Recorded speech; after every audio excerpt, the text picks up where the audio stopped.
Oke, kali ini kita akan mensimulasikan atau membuktikan gaya dan gerak ya sesuai materi atau tidak gitu.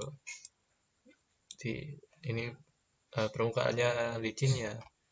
Ini beratnya 25, maka apa?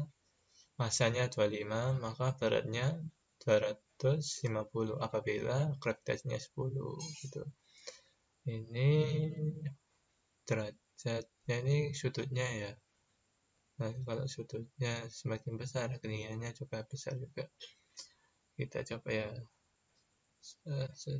ini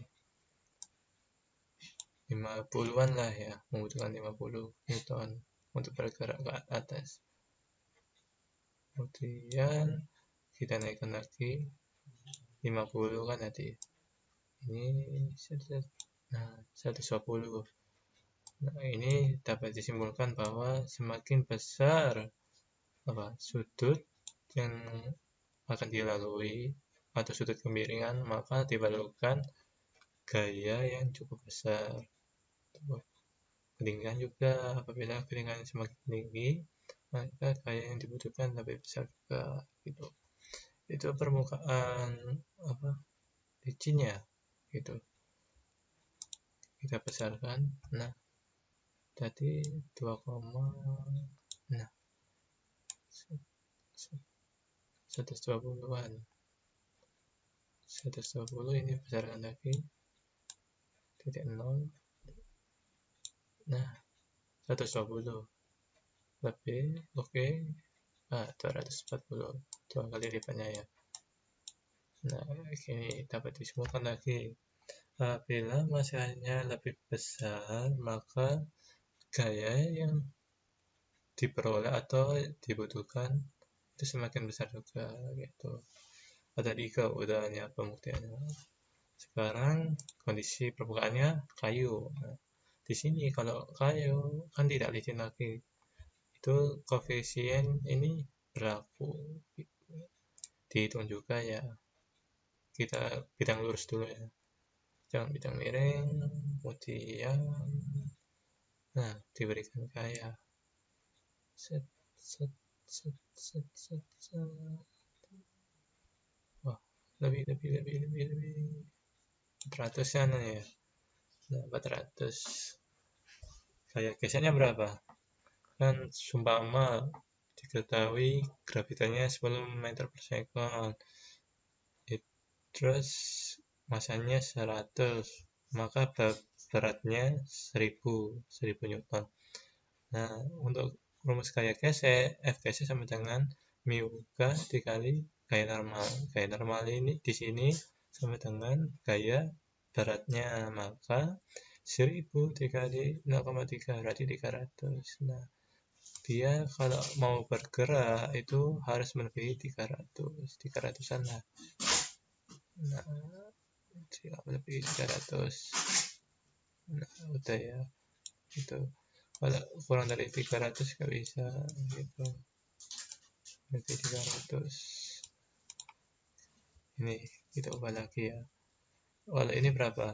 25 kali 0,5 kali 10 125 ya kayak biasanya. Harus di atas 125. Apakah benar? Nah, ya terbukti kan? 125. Nah, gitu. Apabila gaya geser lebih besar dari gaya yang didorong, maka benda tersebut akan diam. Apabila gaya itu yang dibutuhkan untuk mendorong lebih besar daripada gaya geser, maka benda tersebut akan bergerak. Nah, apabila gaya geser sama dengan gaya yang didorong, nah ini 0 kan. Oh, ini diam ya. Maka benda tersebut akan tepat akan bergerak gitu.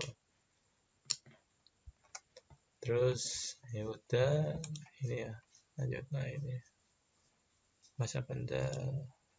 Nah, semakin besar masanya, gaya normalnya semakin besar dan beratnya juga gitu. Apabila gravitasinya semakin besar, maka ini gayanya gaya normal dan gaya beratnya itu akan lebih besar juga, dan gaya yang dibutuhkan itu lebih besar juga, akan lebih besar. Nah, oke. Ada apa tadi? Gravitasi massa. Kalau kedua ini semakin besar, maka gayanya akan menghasilkan gaya yang besar. Untuk faktor yaitu sudut dan ketinggian. Iya, sudut dan ketinggian. Apabila sudut dan ketinggian lebih besar, maka gaya yang diperlukan itu lebih besar.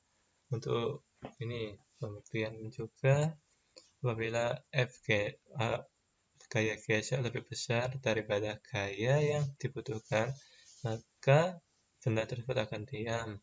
Apabila gaya yang akan digunakan untuk dorong atau digunakan lebih besar daripada gaya gesek, maka benda tersebut akan bergerak gitu. Ini grafiknya. Terus kita mulai naik, nggak kayak pegas akan kembali lagi. Naik turun naik turun naik turun naik turun naik turun, itu dan seterusnya. Kemudian ya game yang terakhir main ulang. Wah, ini ada masa koefisien gesek kinetik dan skornya ya. Ini harus tepat di rumah ya. Dan ini energi robot dijatuhkan. Wah, poinnya 474, mantap. Lagi ini masanya 50. Nah, set, set, set. Wah, 320 guys. Sekarang anjing malas, harus pelan.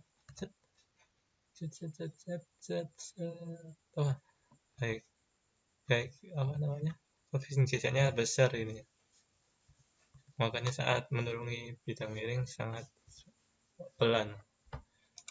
Nah, ini berat ini guys, sekali dorongan set, harus ada gaya apa, pemulih. No guys, ada gaya pemulih untuk menahan atau gaya geseknya, diperlukan gaya gesek atau gaya yang berlawanan untuk memberhentikan tugas semacam ini. Ini pelan ini harus hampir mendekati sini dulu. Wah,